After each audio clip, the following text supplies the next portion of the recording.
اور اس وقت تینوں گھروں میں بڑی ہی آتش فشاں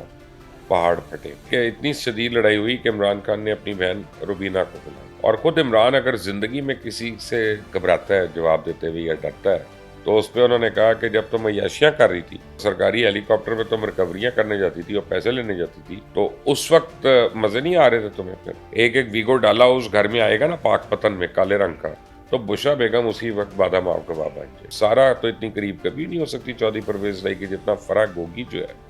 وہ عمران خان کے قریب تھی، تو کیا پورے کا پورا شریف خاندان نااہل ہو جائے گا؟ السلام علیکم، آپ دیکھ رہے ہیں مبشر لقمان یوٹیوب چینل، میرا نام مبشر لقمان ہے، اور اخبار جہاں آپ دیکھتے ہوں گے کبھی، یہ آپ نے دیکھا ہوگا ضرور، پاکستان کا سب سے مشہور ویکلی رہا ہے، سب سے زیادہ بکنے والا، ابھی بھی شاید ہو، لیکن اس کا جو سب سے مشہور آرٹیکل یا کالم ہوتا تھا وہ ہوتا تھا 3 عورتیں 3 کہانیاں۔ تو آج ہماری سیاست میں اگر میں ذکر کروں تو آپ کہیں کہ اخبار جہاں سیاست کا جو ہے وہ ہے 3 خاندان یا 3 گھر اور 3 کہانیاں، اور 3 گھر ہیں، ان کی الگ الگ کہانی ہے، اور وہ تینوں ایک دوسرے سے اب کسی نہ کسی طریقے سے کلیش پہ آ گئے ہیں۔ ایک گھر ہے عمران خان کا، ایک گھر ہے میاں نواز شریف کا، اور ایک گھر ہے چودھری پرویز علی کا، اور یہ 3 گھر ہیں، اور ہماری سیاست میں بڑا عمل دخل ہے ان تینوں گھروں کا اس وقت، اور اس وقت تینوں گھروں میں بڑی ہی آتش فشاں پہاڑ پھٹے ہوئے۔ عمران خان کا جہاں تک تعلق ہے تو میں نے آپ کو کچھ دن پہلے یہاں پہ بتایا تھا کہ اس کی اور بشرا کی لڑائی ہو گئی ہے، اور لڑائی تو متواتر ہو رہی تھی، لاسٹ ٹائم آپ کو پتا ہے کہ وہ آموں کی پیٹیاں نہ آنے پہ ہوا، پھر وہ بکرے نہیں ملے وہ جن کو جلانا تھا عمل کرنے کے لیے، ٹوٹکے کرنے کے لیے، وہ 19 کلو مرچیں آ گئی تھیں، ان کو جلا کے راکھ کر دیا 7 دن میں، اور کہا کہ 14 دن کے اندر ہمارے مطلب کہ یہ ہو جائے گا، سارے لوگ واپس آ جائیں گے، وہ مزید لوگ نکل گئے، یہ وہ تو گھر میں کافی لڑائیاں ہو رہی تھیں۔ تو اب بیچ کا ایک حصہ ہے جو مجھے نہیں پتا، جو میری تصدیق نہیں ہوئی، لیکن ہمارے ایک اور رپورٹر ہے اسد کرل، انہوں نے اس کو رپورٹ کر دی ہے۔ وہ کہتے ہیں کہ اتنی شدید لڑائی ہوئی کہ عمران خان نے اپنی بہن روبینہ کو بلایا۔ اچھا، روبینہ جو ہیں، میں آپ کو ان کے متعلق بتا دوں، وہ ان کی سب سے بڑی بہن ہے خان صاحب کی، اور سب سے زیادہ با اختیار بہن ہے۔ وہ مورلیس پاکستان میں نہیں ہوتی، کم ہوتی ہیں، تو مجھے نہیں پتا وہ آج کل آئی ہوئی ہیں تو وہ آئی ہیں وہاں پہ، یا بہرحال اسد کرل کی رپورٹ تھی۔ اور روبینہ جو ہیں وہ ان کی پوری فیملی بہت رسپیکٹ کرتی ہے، اور خود عمران اگر زندگی میں کسی سے گھبراتا ہے جواب دیتے ہوئے یا ڈرتا ہے تو وہ اس کی بڑی بہن روبینہ جی۔ تو اب عذاب ثواب گردن راوی، وہ کرل صاحب کی رپورٹ یہ ہے کہ روبینہ بھی آئیں، اور اب بشرا نے ایز یوزول ان سے بڑی بد کلامی کی، تو انہوں نے کہا کہ دیکھو میں اس لیے تو نہیں آئی یہاں پہ اس عمر میں شادی کر کے بیاہ کر کے کہ میں پیشیاں بھگتوں، یہ نیب کے نوٹسز بھگتوں، اور اپنے اوپر جو ساری تہمتیں لگ رہی ہیں وہ بھگتوں۔ تو اس پہ انہوں نے کہا کہ جب تم عیاشیاں کر رہی تھی، جب تم کھا رہی تھی ہیرے کی انگوٹھیاں لے رہی تھی، اور ہیلی کاپٹر پہ سرکاری ہیلی کاپٹر پہ تم ریکوریاں کرنے جاتی تھی اور پیسے لینے جاتی تھی، تو اس وقت مزے نہیں آ رہے تھے تمہیں؟ پھر جب وہ تم نے کھایا ہے تو یہ اب آ کے کچھ نہ کچھ تو جواب دہی کرنی پڑے گی۔ تو اس پہ سنا کافی بدمزگی ہو گئی، اور گھر کا ایک عقبی دروازہ جو ہے اس کو بھی عمران خان نے بند کرا دیا۔ اب جو عینی شاہد ہے وہاں کا، وہ تو یہ کہتا ہے کہ جی اس لیے بند کرایا تاکہ بشرا بیگم باہر نہیں نکلے، کیونکہ میں نے آپ کو 2 دن پہلے بتایا تھا کہ اب ایک ہی رہ گیا وعدہ معاف گواہ بننا، وہ ہے بشرا بیگم، کیونکہ بشرا بیگم نے اپنے پروں پر پانی نہیں پڑنے دینا، اور خاص طور اس کے جب بچوں کو اٹھایا جائے گا، ایک ایک ویگو ڈالا اس گھر میں آئے گا نا پاک پتن میں کالے رنگ کا، اور سفید شلوار کو قمیض میں جس وقت اپنا 4 بندے اندر سے نکلیں گے تو بشرا بیگم اسی وقت بادام آپ کا بابا بن جائے گی۔ یہ تو لوگوں کا خیال ہے، اب دیکھتے ہیں آگے کیا ہوتا ہے۔ بہرحال یہ لڑائیاں ان کی بہت ہو رہی ہیں، اور عمران خان کو اس وقت بڑی ذہنی کوفت ہے، ذہنی پریشانی ہے، یہاں تک ہو گیا کہ انہوں نے ایک صحافی کو ایک سوال کے جواب میں یہ بھی کہا کہ جی میں تو یو ٹرنز لیتا ہی رہوں گا، یعنی میرا کوئی دین ایمان نہیں ہے، میرے تے نہ رہنا، کیونکہ میں تو ٹرن لے لینا، آج میں ایک بات کروں اور آپ اس کے اوپر لڑنا شروع ہو جائیں لوگوں سے تو پرسوں میں یو ٹرن لے لوں گا۔ جیسے اب وہ سائفر کی کہانی تو تقریباً ختم ہی ہو گئی ہے، اب عمران خان اور جگہ پہ لے گئے، کب کہہ رہے ہیں کہ جی میں تو سائفر دکھایا ہی نہیں تھا، میں تو منٹس آف میٹنگ دکھا رہا تھا، میں یہ دکھا رہا تھا، کوڈڈ والا تو میں نے لایا ہی نہیں کبھی، تو وہ کوڈ عام نہیں ہوا، تو پھر چوری کیا ہوا تھا آپ کا وہ مجھے نہیں پتا، آپ نے کہا کہ وہ چوری ہو گیا سائفر، تو وہ پتہ نہیں کہاں پہ ہے، مجھے نہیں پتا اس کا، میرے پاس تو منٹس سے منٹس شاید چوری ہو گئے ہیں، تو اس وقت بیکی بیکی باتیں کر رہے ہیں بالکل۔ لیکن میاں نواز شریف ہیں دوسری طرف،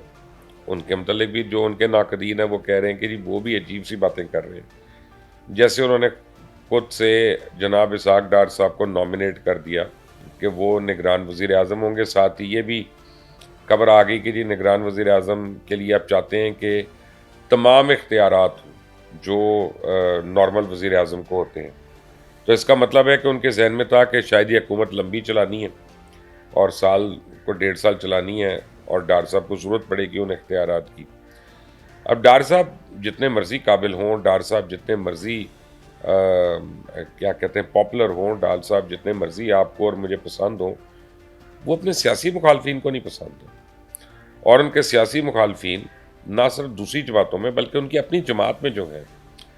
جو ان سے خائف رہتے ہیں، انہوں نے اب کھل کر برملا اظہار کر دیا، وہ چاہے خواجہ آصف ہو، چاہے وہ شاہد خاقان عباسی ہوں، چاہے اور لوگ ہوں، انہوں نے کہہ دیا یار یہ ہو نہیں سکتا، یہ بڑا سیریس کانفلکٹ آف انٹرسٹ ہے، کیونکہ ڈار صاحب قریبی رشتہ دار ہیں میاں نواز شریف کے، اور الیکشنز کے قواعد و ضوابط تو یہ کہتے ہیں کہ اگر آپ نگران میں ہیں تو آپ کا قریبی رشتہ دار کوئی الیکشن سے نہیں لڑ سکتا، تو کیا پورے کا پورا شریف خاندان نااہل ہو جائے گا؟ یا میاں نواز شریف سمجھتے ہیں کہ پی ڈی ایم کی حکومت بھی انہوں نے کی، نگران حکومت بھی وہ کریں گے، اور اس کے بعد جو جوڑ توڑ کر رہے ہیں اس کے بعد اگلی حکومت بھی ان کی ہوگی، وہ وزیر اعظم ہوں گے، ڈار صاحب چیئرمین سینٹ بن جائیں گے، مریم بی بی جو ہے وہ وزیر اعلیٰ پنجاب کی بن جائے گی، اور اسی طرح کچھ اور عہدے جو ہیں وہ بھی اپنے گھر میں مل جائیں گے، باقی 23 کروڑ عوام جو ہے وہ خدمت میں لگ جائے گی ان کی۔ تو یہ ایک بڑی عجیب سی فیلسی ہے، اور کسی نے کل مجھے کہا، میری بات ہو رہی تھی اپنے ایک دوست سے، فلوریڈا میں ہوتے ہیں جناب عثمان صاحب اگر سن رہے ہیں تو عثمان گواہی دیں گے اس بات کی، مجھے کہنے لگے یار ایتے میاں صاحب بلیک میل کر رہے تھے، تو میں نے کہا پتہ نہیں، کہتے ہیں اور بلیک میل کی ہونا، کہ ان کو پتہ ہے کہ جناب اس وقت اسٹیبلشمنٹ جو ہے وہ عمران خان کو سپورٹ نہیں کر سکتی، اور پیپلز پارٹی جو ہے وہ پنجاب کی جماعت نہیں ہے، تو ان کی بلیک میلنگ پاور جو ہے وہ بن جاتی ہے۔ تو عثمان آزاد صاحب بات میں تو دم ہے آپ کی، بڑا دم ہے۔ اب آپ کی بات کے بعد میں نے رات کو سوچا لیٹ کر، تو مجھے لگا کہ یہ بڑی صحیح بات کی آپ نے، کہ اس میں تو بڑا دم ہے کہ میاں صاحب جو ہیں اس پہ اپنی اڈی پہ آ گئے، یا اپنی آئی پہ آ گئے کہ میں نہیں تو کوئی بھی نہیں پھر، اور وہ چاہتے ہیں، اب ان کا بڑا سمپل سے ان کے مطالبے، ان کے زیادہ بڑے مطالبے نہیں ہیں ویسے میاں صاحب کے، لوگ غلط سمجھتے ہیں، وہ دیکھیں وہ کہتے ہیں کہ میرے اوپر سارے کیسز ختم کر دو، عمران خان کو اندر کر دو، تحریک انصاف کو ڈسبینڈ کر دو، ہمیشہ کے لیے بین کر دو، پیپلز پارٹی کو کونے سے لگا دو، فضل الرحمان صاحب کو بھول جاؤ، مجھے اب تاحیات جو ہے وہ وزیر اعظم بننے دو، اور میں میری بیٹی جو ہے وہ پنجاب کو ہیڈ کر لے، میرا بھائی جو ہے اس کے لیے میں کچھ اور سوچ لوں گا اس کو کیا دینا چاہیے، میرے عزیز و قارب جو میرے ساتھ رہے ہیں اتنے سال وہ اہم عہدوں پہ ہونے چاہیے، اور پھر خود ہی اللہ تعالیٰ جو ہے وہ پاکستان کے لیے بہتری کر دے گا۔ یہ چھوٹی چھوٹی خواہشیں ہیں، اور ان خواہشوں کے تکمیل کے لیے وہ جدہ میں بیٹھے ہوئے ہیں پچھلے 9 دن سے، تو جدہ میں تو خواتین و حضرات عمرہ نہیں وہ کر سکتے یا حج نہیں کر سکتے، تو وہاں کس وجہ سے بیٹھے ہوئے ہیں؟ آبویسلی سعودی اتھارٹیز کو وہ باور کروا رہے ہیں کہ کیوں ان کا آنا ناگزیر ہے اور ان کا آنا ضروری ہے۔ اور مجھے یہ لگتا ہے کہ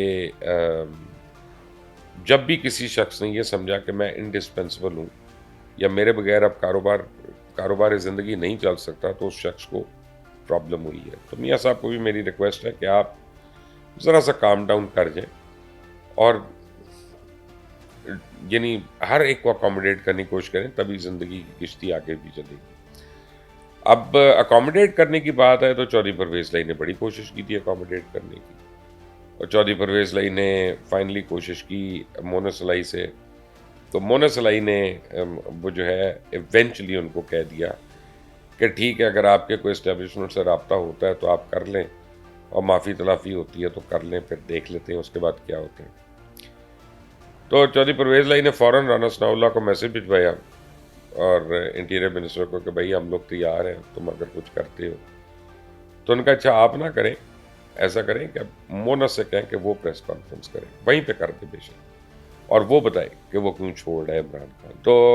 پھر پرویز لائی صاحب کی جیل میں حکام نے بات کروائی۔ اب وہ بات سپیکر فون پہ ہو رہی تھی، جس میں مونس بھی تھا، اور پرویز صاحب کی بیگم صاحبہ بھی تھیں، اور ایک ان کی ہمشیرہ وہ بھی تھیں، اور اس میں 5 منٹ بات ہوئی۔ اس کے بعد بیگم صاحبہ نے پرویز صاحب کی، وہ کافی سنا، اپنی ان کی زبان میں سختی آ گئی، تلخی آ گئی، اور ان کی جو ایک نارمل شیرینی ہوتی ہے ان کی زبان میں، وہ کہیں غائب ہو گئی، اور کچھ نامزائد کلمات جو ہیں وہ اس سے نکل گئے۔ تو اس کے بعد وہ فون بھی بند ہو گیا، اور وہاں پہ چودھری شفاعت حسین جو ان کے چھوٹے بھائی ہیں، جو بیچ میں رابطے کروا رہے تھے سارے، چودھری شفاعت حسین صاحب کو کہا اب آپ جیل سے باہر جائیں، اب آپ اپنی اگلی ملاقات کو بھول جائیں، اب آپ کی ملاقات بھی نہیں۔ اور اس کے بعد وہ اڈیالہ چلے گئے، ایم پی او میں پکڑے جا کے۔ مونس لائی کی جو والدہ ہیں، ان کو اصل میں جو گرمی ہے وہ ہے چودھری پرویز لائی کی شادی پہ، جو انہوں نے سارا نامی خاتون سے شادی کی ہوئی ہے، اور وہ انہوں نے وہاں پہ اس کو دبئی میں رکھا ہوا ہے، اس میں کافی پیسہ ویسا بھی ہے، سب کچھ ہے، آبویسلی اتنے بڑے گھر کی بہو ہے، تو بہو نہیں سوری بیوی ہے۔ تو آج کل سنا وہ اور مونس لائی کافی قریبی رابطے میں بھی ہیں۔ یہ بہرحال مونس نے ہر ایک کو نہیں بتایا، اب کے اندر کھاتے کیا دال پک رہی ہے۔ تو یہ ہو گیا، لیکن قریبی اگر آپ سمجھیں تو سب سے زیادہ قریبی جو ہے نا، اتنا سارا تو اتنی قریب کبھی نہیں ہو سکتی چودھری پرویز لائی کی، جتنا فرح گوگی جو ہے وہ عمران خان کے قریب تھی۔ تو فرح گوگی جو ہے وہ اب تھک گئی ہے بات بات کے، فرح گوگی تھک بھی گئی ہے، اک بھی گئی ہے، پک بھی گئی ہے، اور اب اطلاعات یہ ہیں کہ وہ کسی بھی لمحے وعدہ معاف گواہ بن سکتی ہے۔ تو عمران خان کی زندگی میں 2 پرنسپل سیکرٹری تھے، ایک دفتری اور ایک گھریلو۔ دفتری تو تھے اعظم خان، وہ بن گئے وعدہ معاف گواہ۔ دوسری ہیں گھریلو، وہ ہیں فرح گوگی، گوگی آپ سمجھیں، جو بھی ان کا پیٹ نیم ہے۔ یہ وہی عظیم خاتون ہے کہ ان کے سسر اور ان کے شوہر دونوں ان سے شادی کرنا چاہتے تھے، اور احسن گجر میں اس کے باپ میں بڑی سخت لڑائی ہو گئی فرح بی بی سے شادی کرنے کے چکر میں۔ بہرحال وہ شادی احسن صاحب کی ہو گئی۔ دبئی میں وہ تھیں، وہاں سے وہ چلی گئیں اٹلی۔ تب ان کو پتا چلا کہ زندگی جو ہے ان کے لیے اتنی آسان نہیں رہی، کیونکہ آپ نے اتنا لوٹا ہوا پیسہ ہو، اس کو خرچ کرنے کے لیے بھی کسی جگہ ہونا چاہیے نا، کوئی گھر ہو، کوئی ڈیرہ داری ہو، کوئی آنا جانا ہو لوگوں کو۔ آپ شو بھی تو مارے کہ میں کدھر رہتی ہوں، یا کیا کرتی ہوں، یا کون سی گاڑی چلاتی ہوں۔ جنگل میں مور ناچا کس نے دیکھا؟ تب وہ بھاگنے کی زندگی سے تنگ آ گئی، اور اب انہوں نے رابطہ کیا حکام سے، انہوں نے کہا کہ جی میں وعدہ معاف گواہ بننے کو تیار ہوں، لیکن وہ کن شرائط میں تیار ہوتی ہیں یہ تو آنے والا وقت بتائے گا۔